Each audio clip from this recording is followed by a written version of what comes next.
안녕하세요. 박현실입니다. 요즘 직장 내 괴롭힘이 사회적으로 많은 이슈가 되고 있는데요. 여러분은 어떠신가요?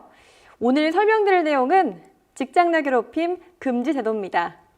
설명 순서를 먼저 말씀드리겠습니다. 첫 번째, 직장 내 괴롭힘 금지 제도의 시행 배경과 관련 법률의 현황. 두 번째, 직장 내 괴롭힘의 판단 기준. 세 번째, 직장 내 괴롭힘의 사례.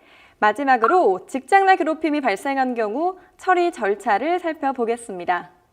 먼저 직장 내 괴롭힘 금지 제도의 시행 배경과 관련 법률을 설명드리겠습니다. 대한민국을 들썩이게 했던 오너들의 직장 내 괴롭힘, 여러분은 얼마나 기억하고 계신가요?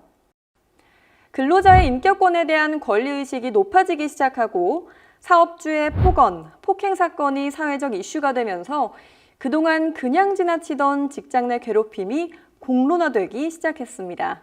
괴롭힘의 방식은 다양했습니다.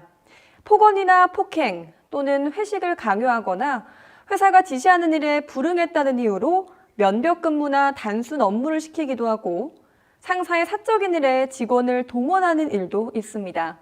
여러분은 직장 내 괴롭힘을 당해본 적이 있으신가요? 2017년 설문조사에 따르면 직장인 10명 중 7명이 괴롭힘을 당한 적이 있다고 응답했습니다. 직장 내 괴롭힘, 이대로도 괜찮을까요? 만약 이런 상황을 계속해서 방치한다면 법적 문제를 유발하는 건 물론이고 피해자의 직무 몰입을 해쳐서 기업의 생산성도 하락하고 회사 이미지에도 큰 손실을 가져올 수 있습니다. 직장 내 괴롭힘을 방지하는 건 근로계약에서 유래하는 사용자의 안전과 배려 의무에 기반한 것이기도 합니다. 사용자는 근로자의 인격권 보호와 쾌적한 근로환경 제공을 위한 의무를 다해야 합니다. 직장 내 괴롭힘 방지는 서로 간의 인격을 존중하는 것에서부터 시작된다는 것 꼭 기억해 주세요.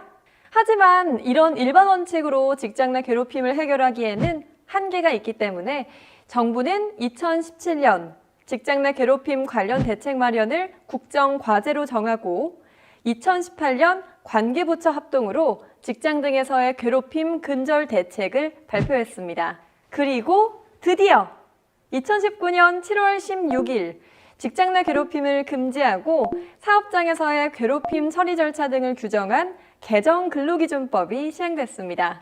자, 그럼 지금부터 관련 법률의 내용을 간략하게 살펴보겠습니다.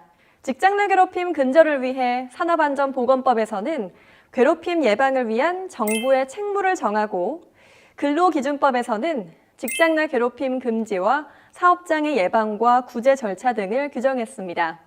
마지막으로 산재보상보험법에서는 직장 내 괴롭힘에 대해 사후적으로 산재급여가 지급될 수 있도록 하고 있습니다.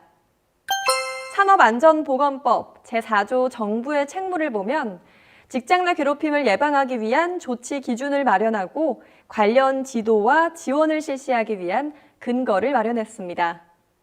다음으로 근로기준법을 살펴보면 사용자와 근로자 모두 직장 내 괴롭힘을 해서는 안 된다고 규정하고 있습니다.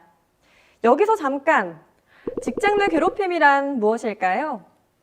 먼저 사용자나 근로자가 직장에서의 지위나 관계 등의 우위를 이용해 업무상 적정 범위를 넘어 다른 근로자에게 신체적, 정신적 고통을 주는 행위를 말합니다. 또한 업무상 적정 범위를 넘어 다른 근로자의 근무 환경을 악화시키는 것도 직장 내 괴롭힘에 해당합니다. 개정된 근로기준법에 따라 직장 내 괴롭힘을 방지하기 위해 사용자는 직장 내 괴롭힘 예방과 괴롭힘이 발생했을 때 조치 등에 관한 내용을 취업 규칙으로 작성해야 합니다.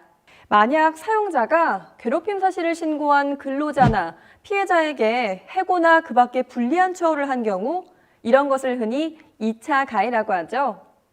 이 경우 3년 이하의 징역 또는 3천만 원 이하의 벌금에 처해질 수 있습니다. 마지막으로 산업재해보상보험법입니다.